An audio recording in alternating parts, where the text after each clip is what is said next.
اور سرکار کے دست مبارک کا عالم کیا تھا؟ قرآن عظیم نے بھی اس کو بیان کیا کہ حضور کا دست مبارک اللہ کا دست مبارک ہے۔ رب ارشاد فرماتا ہے پارہ نمبر 9 سورہ انفال آیت نمبر 17 میں وما رمیت اذ رمیت ولکن اللہ رما، اے میرے حبیب، اے میرے محبوب، آپ نے وہ خاک نہیں پھینکی بلکہ اللہ نے پھینکی ہے۔ یہ غزوہ خندق کے موقع پہ جب کافروں کی طرف راکھ پھینکی تھی، خاک پھینکی تھی، حضور نے ریت پھینکی تھی تو حضور نے پھینکی تھی، مگر قرآن کی آیت نازل اور رب نے فرمایا میرے حبیب، اے محبوب، وہ خاک آپ نے نہیں پھینکی بلکہ وہ رب نے پھینکی، بلکہ اللہ نے پھینکی۔ اور حضور کے یعنی دست مبارک کو اللہ اپنے دست مبارک فرما رہا ہے۔ ایک مرتبہ ابو جہل بیٹھا ہوا ہے، ولید ابن مغیرہ ہے، ابو لہب ہے، سارے حوالی موالی سارے اچکے چھچورے بیٹھے ہوئے ہیں اور پلان بن رہا ہے کہ محمد کو کیسے ختم کیا جائے۔ معاذ اللہ، استغفر اللہ۔ تو ابو جہل کہتا ہے کہ ہر تدبیر رائگاں جاتی ہے، میں نے کئی بار کوشش کی محمد صلی اللہ علیہ وسلم کو قتل کر دوں، تلوار لے کے جاتا ہوں، کبھی شیر سامنے نظر آتا ہے، کبھی ازدا سامنے نظر آتا ہے، میں گھبرا کے آ جاتا ہوں۔ تو ولید ابن مغیرہ مشورہ دیتا ہے کہ کہتا ہے ابو جہل ایسا کرو، تیرا ایک غلام ہے ولید، اس کا ایک غلام تو اس کا نام بھی ولید تھا، کہا ولید کو تو محمد کو مارنے کے لیے بھیج معاذ اللہ، اور اس ترکیب کے ساتھ، اس تدبیر کے ساتھ بھیجا جائے کہ جب وہ مارنے آئے تو محمد اس کو نہ دیکھ پائے۔ اصل میں ہوتا یہ ہے کہ محمد جب دیکھ لیتا اپنے مارنے والے کو تو جادو کر دیتا ہے اس پہ، معاذ اللہ، استغفر اللہ۔ اس نے ولید کو بلایا اور کہا کہ اگر تو نے محمد کو مار دیا، قتل کر دیا، تو اب میں تجھے آزاد کر دوں گا اور جس کنیز سے تو بولے گا تیرا نکاح کر دوں گا۔ بہت اس کو انعام و کرام کی لالچ دی تو یہ ولید لالچ میں آ گیا۔ اب یہ سوچتا رہا کہ حضور کو کیسے قتل کیا جائے معاذ اللہ، تو اس نے ایک تدبیر دوڑائی۔ تدبیر یہ تھی کہ یہ اپنے کچھ ساتھی غلاموں کے ساتھ خانہ کعبہ میں پہنچا اور اس کو معلوم تھا کہ اللہ کے نبی صلی اللہ علیہ وسلم کا ایک خاص مخصوص وقت ہے جب سرکار کعبے میں تشریف لاتے تھے اور نماز پڑھتے تھے۔ تو اپنے ساتھیوں کو لے کر پہنچا اور ایک بہت بڑا پتھر لایا انہوں نے لنکاتے ہوئے کعبے میں، اور پھر اس کو رسے سے باندھا، اور پھر 2-4 لوگ کعبے کی چھت پر چڑھے ولید کے ساتھ، اور نیچے 2-4 لوگ، پھر انہوں نے پتھر کو اٹھایا، انہوں نے رسے سے کھینچا، یعنی اتنی محنت و مشقت کے بعد وہ بڑا سا پتھر کعبے کی چھت پر لانے میں کامیاب ہوئے۔ اب پلان یہ تھا کہ حضور آئیں گے اور جیسی کعبے کی دیوار کے قریب نماز پڑھیں گے تو اوپر سے یہ پتھر پھینک کے حضور پہ گرا دیں گے معاذ اللہ۔ تو پتھر اوپر سے آئیں گا، محمد صلی اللہ علیہ وسلم نماز میں مشغول ہوں گے تو معاذ اللہ ان کے فہم کے اعتبار سے استغفر اللہ جادو کرنے کا موقع نہیں ملے گا۔ اب یہ پتھر کنارے پہ لا کے کھڑے ہیں انتظار میں کہ حضور تشریف لائے۔ سرکار آئے حسب معمول اور آپ نے نماز کی نیت باندھی اور آپ نماز پڑھنا شروع کیا۔ اب جیسی سرکار سجدے میں گئے پلان کے مطابق انہوں نے پتھر پھینکا، بس جیسی پتھر پھینکا پتھر آ رہا ہے تبھی اللہ کی جانب سے ایک قدرت کا اظہار ہوا، اور وہ کیا کہ کعبۃ اللہ کی دیوار سے ایک پتھر باہر نکلا اور یہ پتھر اس پر آ کر ٹک گیا اور سرکار نیچے ہے۔ حضور اطمینان سے نماز پڑھتے رہے اور جیسی سرکار نے سلام پھیرا اور آپ ہٹے، کعبۃ اللہ کا پتھر اندر ہوا اور یہ پتھر زمین پہ گر گیا۔ ولید نیچے آیا، حضور کے قدموں میں گر گیا، کہا محمد قسم خدا کی آپ اللہ کے نبی ہے، میں آپ پر ایمان لایا۔ کہا کس کا غلام ہے؟ کہا ابو جہل کا۔ کہا وہ تو تجھے قتل کر دیا۔ کہا اب آپ کی محبت میں چاہے مارا جاؤں یا قتل کر دیا جاؤں، ہر ستم مجھے منظور ہے۔ پھر ابو جہل کے پاس پہنچا، کہا ابو جہل تو نے مجھے نبی کریم صلی اللہ علیہ وسلم کو مارنے بھیجا تھا، سن اب معاملہ یہ ہے کہ میں خود مصطفیٰ کا غلام بن گیا۔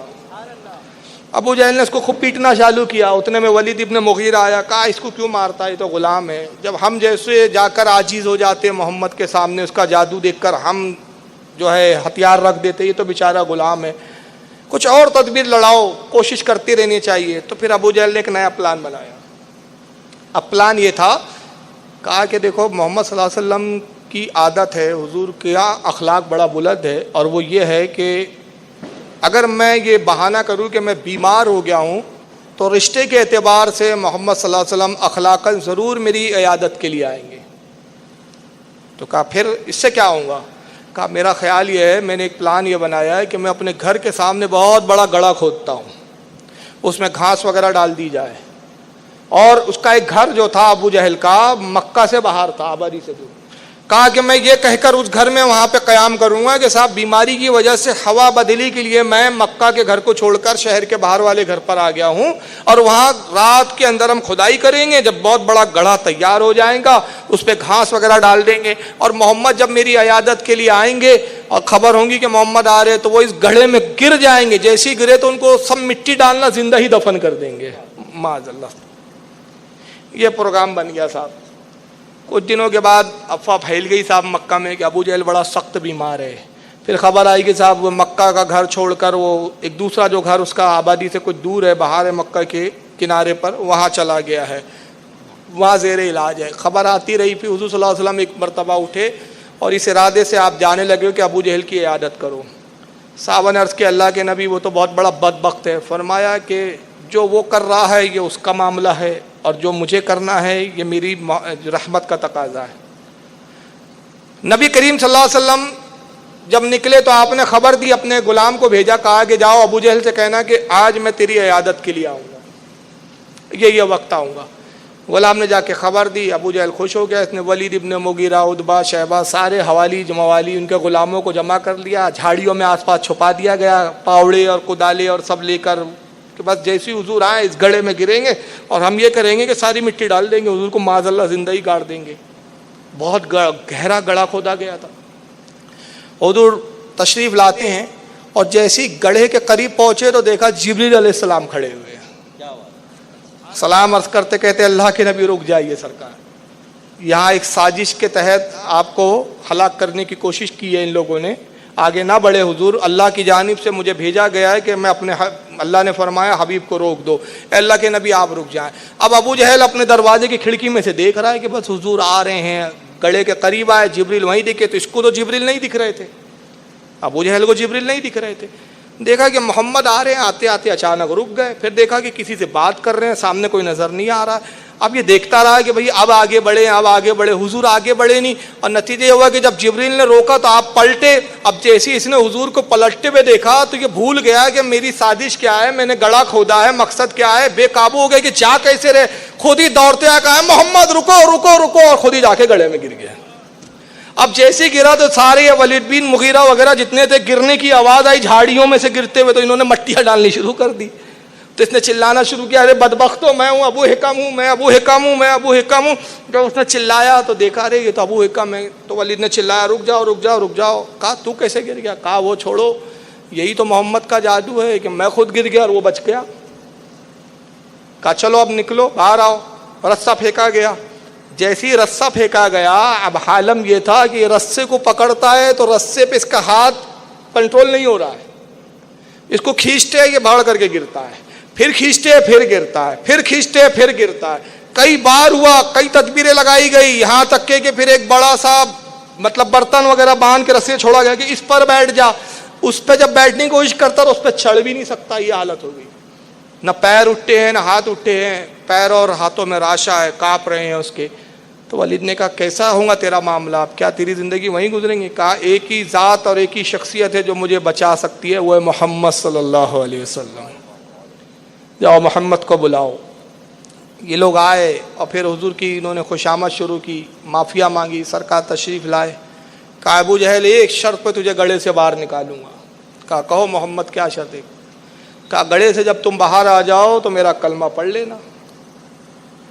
کہا کہ بے شک اگر آپ نے مجھے اس گڑھے سے نکال دیا اور اس میں کامیاب ہو گئے تو میں اے محمد آپ کو نبی مان لوں گا۔ اور راوی کہتے ہیں، اس کو میں نے حوالہ نہیں دیا، حوالہ سن لے، علامہ معین الدین کاشفی الشافعی نے اس کو جامع المعجزات اپنی کتاب میں یہ روایت نقل کی ہے۔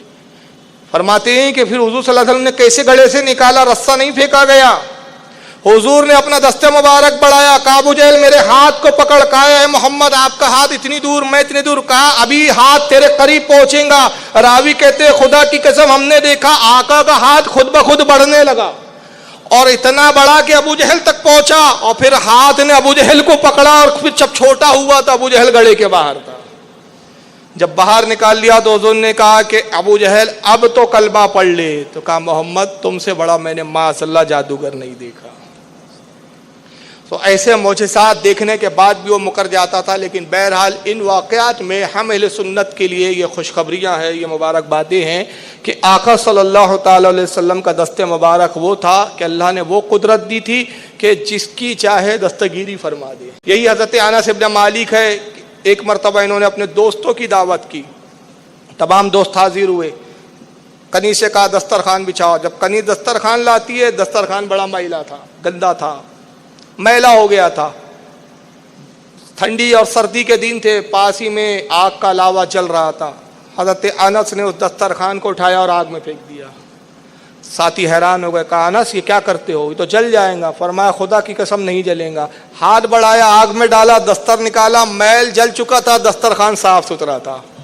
کہا انس یہ تو آپ کی کرامت ہے. کہا خدا کی کرم میری کرامت نہیں ہے, بلکہ معاملہ یہ ہے کہ یہ وہ دسترخوان ہے کہ جب سرکار تشریف لاتے تھے میں حضور کی بارگاہ میں دسترخوان کو بچھا دیتا تھا, اسی پہ سرکار کھانا تناول فرماتے اور اپنا دست مبارک اسی دسترخوان سے پوچھ لیا کرتے تھے. یہ میرا عقیدہ تھا, جس چیز کو مصطفیٰ کا ہاتھ چھو لے اس کو جہنم کی آگ نہیں جلا سکتی, تو دنیا کی آگ کیا جلائے گی.